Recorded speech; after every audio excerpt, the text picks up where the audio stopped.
Hi, I'm John Stevenson, and we're going to be looking at the book of Nehemiah in our continuing study of Old Testament literature and theology. We start in chapter 1, verse 1, the words of Nehemiah, the son of Hakaliah. Now it happened in the month Kislev in the 20th year, while notice Nehemiah is speaking in the first person. He is the author of at least this section of the book, while I was in Susa, the capital. Now that takes a little explanation because when we left off at the end of Ezra, we were in Jerusalem. Now we're coming to Susa. This is the ancient capital of Elam, but when the Persians under Cyrus the Great had conquered the whole area, including Susa, they had taken this and made this the capital. It now continued to be. There was a winter palace at Persepolis, that's to the southeast and off our map, but Susa will be, and when we get to the book of Esther, we're going to see all the action there taking place in Susa. This was also the traditional tomb of Daniel, because Daniel himself had come under the Persians once the Persians had taken over. So we have that presence here. And our book is being written by Nehemiah, who is the cupbearer to the emperor of all of the Persian Empire, and basically the empire of almost the entire known world at this point. We continue. Notice that Susa is the capital, that Hanani, one of my brothers, one of Nehemiah's brothers, and some men from Judah came, and I asked them concerning the Jews who had escaped and had survived the captivity and about Jerusalem. That had all happened quite a long time earlier, where Jerusalem had been destroyed by Nebuchadnezzar, but now there's no more Babylonian Empire. Now we're under the Persian Empire. And yes, Zerubbabel had taken people back, and they had rebuilt the temple, but what about the rest of Jerusalem? And that answer is going to come now from Hanani.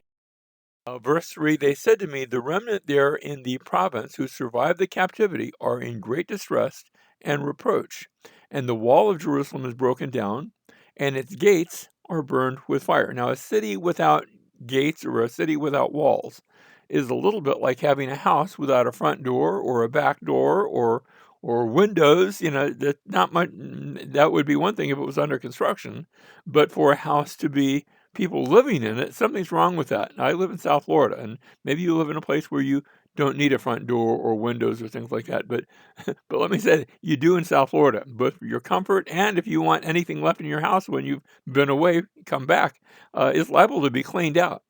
And cities were like that as well.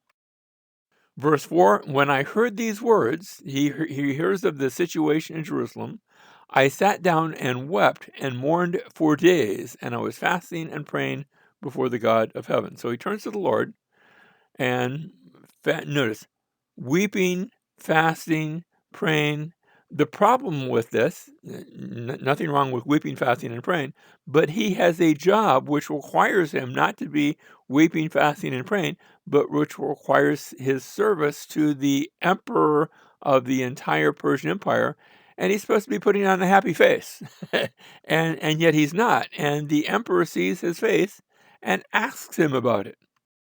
What we have here, notice in the first few verses, he hears the report of the problem, and notice how it's described: great distress and reproach, the walls broken, the gates burned.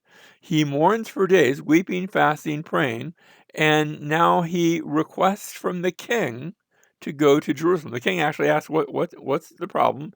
He explains the problem, and now he asks for permission to go and do something about the problem. The king asks how long it's going to take, and he has already calculated. He doesn't have to say, "I'll get back to you on this." He has figured it out what it would take, and the king gives permission. And so now Nehemiah gives a very definite time that he'll be away. He'll be back when it's over. He's not moving to Jerusalem permanently. He'll come back and can pick up his job of serving the king. And he requests letters from the king to make it happen, just like he had requested from the king to go to Jerusalem. Now he wants official documents.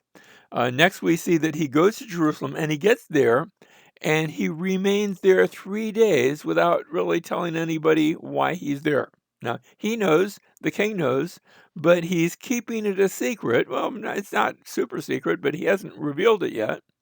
And at one point during these 3 days, he makes a midnight ride around the walls to scope it out, and to plan it out, to get a vision for what he wants to accomplish, and to develop a plan about that. And then finally, after 3 days, and it reminds me, and whenever I like the way my friend Warren Gage says, whenever you see 3 days in the Old Testament, look for a picture of Jesus. And so 3 days, I don't want to say in the tomb, but Jerusalem is sort of a tomb unto itself. And yet after 3 days, there's going to begin to be a resurrected city. And so what happens is he gathers the people and he reports on the problem. And in that problem, he talks about how it's a bad situation and Jerusalem is desolate and the gates are burned, sort of like what he had first heard about. Now he's seen it for himself. But he has a plan and a vision for rebuilding. So we come to chapter 3, and the work on the walls begin. You've got a list of all the various builders, and they have their duties to perform.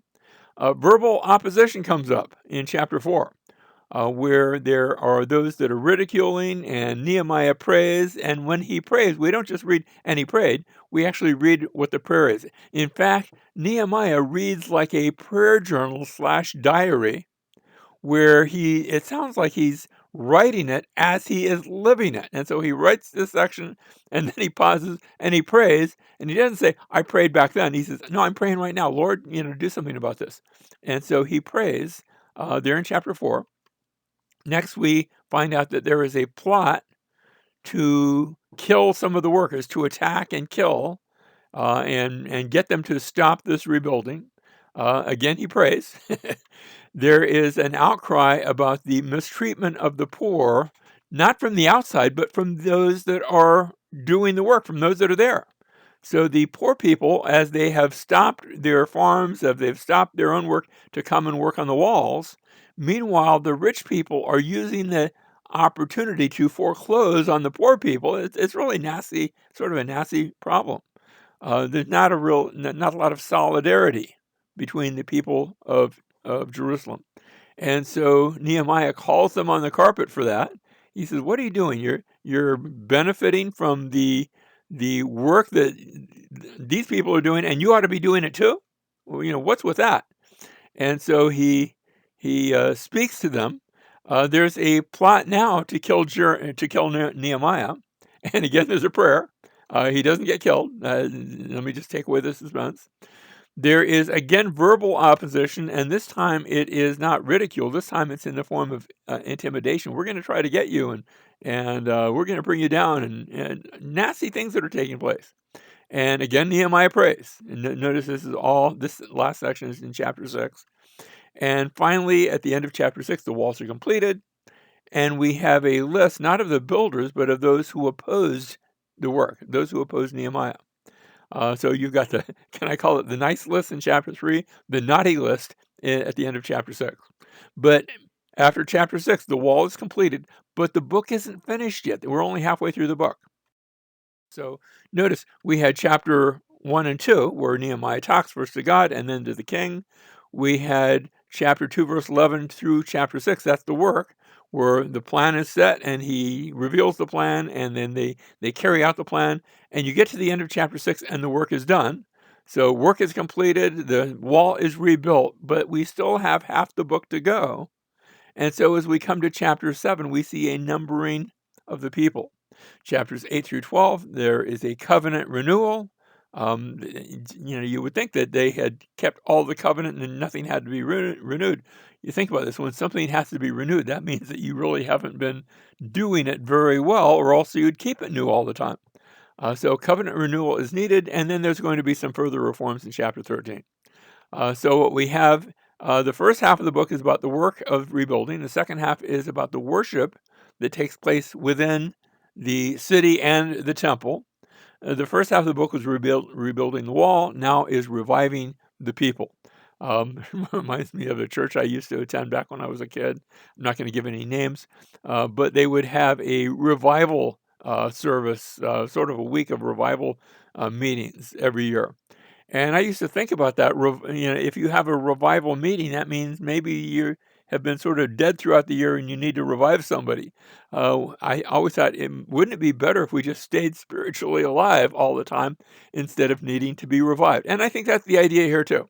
There had been some slippage, and so they needed revival. Now, chapter 13, these are some of the things that need to be done at the end, where they read the law that the Moabites and the Ammonites should not be allowed in the temple. And yes, they are distant cousins of the Israelites, but they're not Israelites, and they've got their own worship and their own religion. Next, we see that Eliashib, the priest, has allowed Tobiah, his father-in-law, to have a chamber in the temple. That's not supposed to be. He doesn't belong there. He's not Jewish or a priest or anything. And now Nehemiah had been away from Jerusalem serving Artaxerxes, but now he gets permission to come back a second time. He's already come once and rebuilt the walls. Then he went back, but now he's going to come and obtain permission to return. Nehemiah gets back to Jerusalem, and he learns how Eliashib the priest had allowed Tobiah to have a chamber in the temple. Notice we saw it happening in verses 4 and 5. Now it's reported to Nehemiah.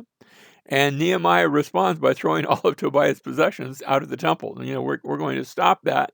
We're going to cleanse the temple. Reminds me of somebody else who came and cleansed the temple. Do you remember that in the New Testament where Jesus comes and the buying and selling that was going on? He puts the stop to that. Well, Nehemiah is a picture of that too. So chapter 13, we already saw the foreigners removed from Israel. We have Tobiah's special privileges revoked in the temple. He's not supposed to, he doesn't belong there. Next, we have verses 10 through 13, a financial accounting that's set in order. We saw that idea in Ezra where there was an accountability. That needs to be the place here as well. In verse 14, there's a prayer interlude, like we've come to expect all throughout the book of Nehemiah. Every so often, Nehemiah stops, and it doesn't say, and he prayed. He actually stopped writing, and now he prays right now. I like that about Nehemiah. He is a prayer warrior. Verses 15 through 22, we have some Sabbath issues. Again, that's going to remind me a bit, and we're going to come back and look at that in just a moment, about some things that were, Jesus cleansed the temple. He doesn't have to cleanse Sabbath issues, but these have Sabbath issues of people that are using the Sabbath as a business as usual. We'll look at that in a minute. Let's just finish up the chapter of verses 23 through 28. There are foreign wives again. We saw that with the book of Ezra. Verse 29, another one of those prayers. Verses 30, 31, there are final arrangements. And then the last part of verse 31, you guess it, prayer again. So lots of prayer all throughout this book. Verses 16 through 17, notice also men of Tyre were living there who imported fish and all kinds of merchandise. Now, that wasn't a bad thing. You say, well, what are they doing living in Jerusalem? But notice, sold them to the sons of Judah on the Sabbath. And that's the problem. They're breaking the Sabbath, even in Jerusalem. And then I reprimanded the nobles of Judah and said to them, what is this evil thing you're doing by profaning the Sabbath day? They're not taking God's day seriously. Another problem, and we already mentioned this, verses 23 and 24. In those days, I also saw that the Jews had married women from Ashdod, Ammon, and Moab. You're not supposed to be getting wives from those places. As for their children, half spoke in the language of Ashdod. So notice we've got not just foreign wives, but we've got children that are being brought up as if they are foreigners because they are foreigners.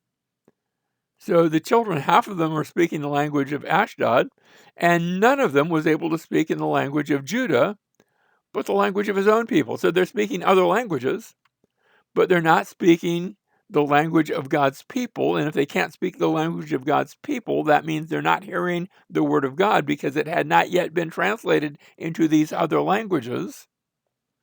And so they're growing up as pagans. That was the problem that Ezra had dealt with. Remember in chapter 10 of the last chapter of Ezra. And the problem has not gone away. It's actually multiplied because you remember back in Ezra's day, there had been a majority opinion and a minority opinion. When the minority is allowed to continue their way in a way that doesn't honor the Lord, it has a tendency to grow. And that's what had happened. Here we are 10 years later, and that's what had taken place. So they're not speaking the language of their own people. They're not hearing the word of God. They're growing up as pagans. Verse 28, even one of the sons of Joiada, the son of Eliashib, the high priest, was a son-in-law of Sanballat, the Horonite, so I drove him away from me.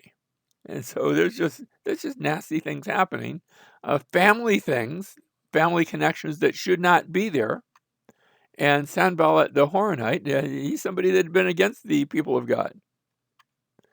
He had been opposed to the rebuilding of the walls of Jerusalem back in Nehemiah chapter 2, verse 10, also 19, also 4:1, all throughout. He'd consistently been against all of this work of rebuilding the walls of Jerusalem. Verse 30, thus I purified them from everything foreign and appointed duties for the priests and the Levites, each in his task, and I arranged for the supply of wood at the appointed times and for the first fruits. Notice the last prayer, remember me, oh my God. And so even at the end, as he's finishing up these last things, Lord, I'm doing it.